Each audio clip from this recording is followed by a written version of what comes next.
할렐루야, 반갑습니다. 삼가 패밀리 캠프 우리 청소년 예배 나온 모든 가족분들을 환영합니다. 우리 시간에 함께 다니엘 6장 10절 말씀을 같이 읽어보도록 하겠습니다. 시작. 다니엘이 이 조서에 왕의 도장이 찍힌 것을 알고도 자기 집에 돌아가서 윗방에 올라가 예루살렘으로 향한 창문을 열고 전에 하던 대로 하루 3번씩 무릎을 꿇고 기도하며 그의 하나님께 감사하였더라. 아멘. 여러분, 관성의 법칙이라는 말이 있습니다. 멈추어 있는 것이 계속 멈추어 있으려 하고요, 움직이는 것은 계속 움직여가는 성질을 의미하는 거죠. 우리가 달려가다가 갑자기 멈추면 다리는 멈추는데 몸은 앞으로 밀리게 되죠. 그러다 넘어지기도 하고요. 그렇게 밀리는 것은 우리 몸에 관성이 남아있기 때문입니다. 그런데 우리 신앙에도 관성이 있습니다. 내가 어떤 하루 또 한 주를 살아가냐에 따라 결정적인 순간 나의 행동이 달라지는 거예요. 오늘 말씀해 보면요, 관성에 따라 삶이 완전히 달라진 두 인물이 등장합니다. 첫 번째 인물은 다리오 왕입니다. 그의 관성인데요, 오늘 본문은 다리오 왕이 다니엘을 얼마나 아끼는지를 기록하고 있어요. 14절 말씀에 이렇게 나옵니다. 왕이 이 말을 듣고 그로 말미암아 심히 근심하여 다니엘을 구하려고 마음을 쓰며 그를 건져내려고 힘을 다하다가 해가 질 때에 이르렀더라. 그는 심히 근심하고 금식하고 잠자기를 마다할 만큼 심각하게 다니엘을 걱정하고 있습니다. 그런 생각이 들더라고요. 그럼 여기서 멈추면 되지 않나? 그런데 근심하고 금식하고 나름 진심으로 다니엘을 위하고 있는데 정작 처벌을 멈추지 않습니다. 관성대로 계속 가고 있는 것이죠.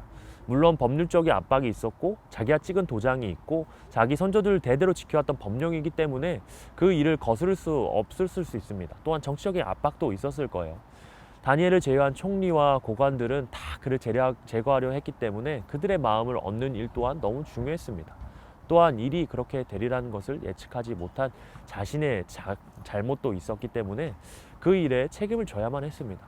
그러니 이러한 이유로 다니엘은 명령을 바꿀 수 없다라고 생각했어요. 아끼는 다니엘을 포기하고 있는 것이죠. 상황상 어쩔 수 없다고 판단한 것입니다. 눈 딱 감고 사자굴에 던져버린 것입니다. 그런데 진짜 바꿀 수 없었을까요? 말씀을 묵상하면서 머릿속에 계속 남아있는 생각이 이것이었습니다. 진짜 다니엘을 살릴 방법이 없었을까? 그가 다니엘을 포기하고 관성을 쫓았던 결정적인 이유는요, 내가 손에 쥐고 있는 것이 영원할 것이다 라고 생각한 것이기 때문입니다. 착각이었죠. 그는 매번 그런 선택을 합니다. 그는 늘 자신의 나라가 잘 되기 위한 선택을 했어요.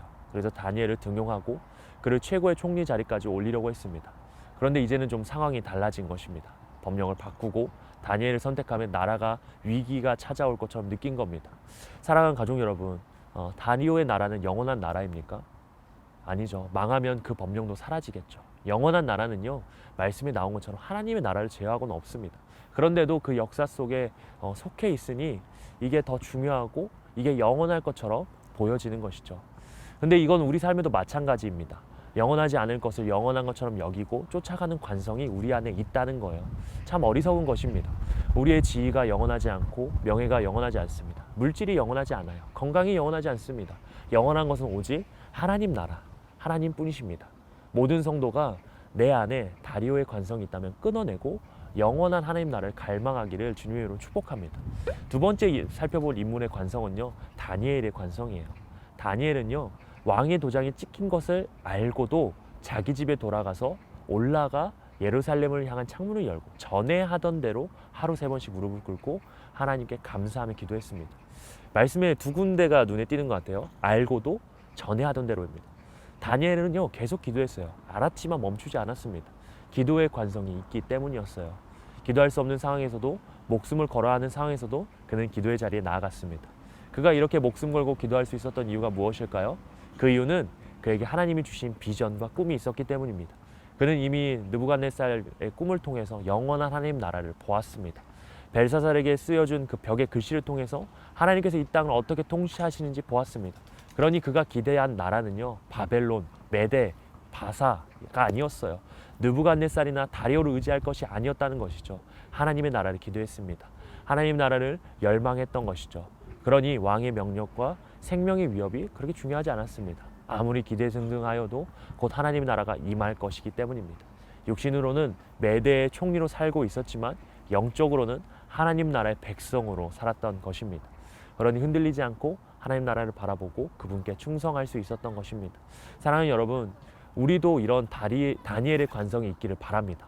더 큰 나라를 기대하길 바랍니다. 상황은 분명 멈추라고 말합니다. 환경은 더 이상 기도할 수 없게 만드는 것 같아요. 감정은 더 이상 하나님을 신뢰할 수 없는 그런 상황으로 몰아칩니다. 그런 상황 속에서 우리가 바라볼 것은요, 내 상황보다 더 크신 영원한 하나님의 나라인 줄 믿습니다. 사라질 것이 아니라 하나님께 그 삶을 내어드리고 놀랍게 인도하시고 길을 여시고 은혜를 부어주시는 그분을 믿고 나아가길 소망합니다. 영원한 것을 소망하며 그 마음을 붙잡고 매일매일 기도하며 나아가는 우리 귀한 가정들 되시기를 말씀으로 축복합니다. 우리 마지막으로 나눔 질문 하나 드리도록 하겠습니다. 가정을 위해서 하고 있는 기도의 제목이 있으신가요? 부모님의 기도의 제목, 자녀들의 기도 제목을 서로 나눠주시면 좋을 것 같아요. 그리고 시간을 정하고 함께 기도 시간을 계획해 보면 좋을 것 같습니다. 이렇게 질문을 나눠주시고요. 오늘은 자녀의 기도로 예배를 마쳐주시면 감사하겠습니다. 그럼 즐거운 영이 되었으면 좋겠습니다. 감사합니다. 안녕.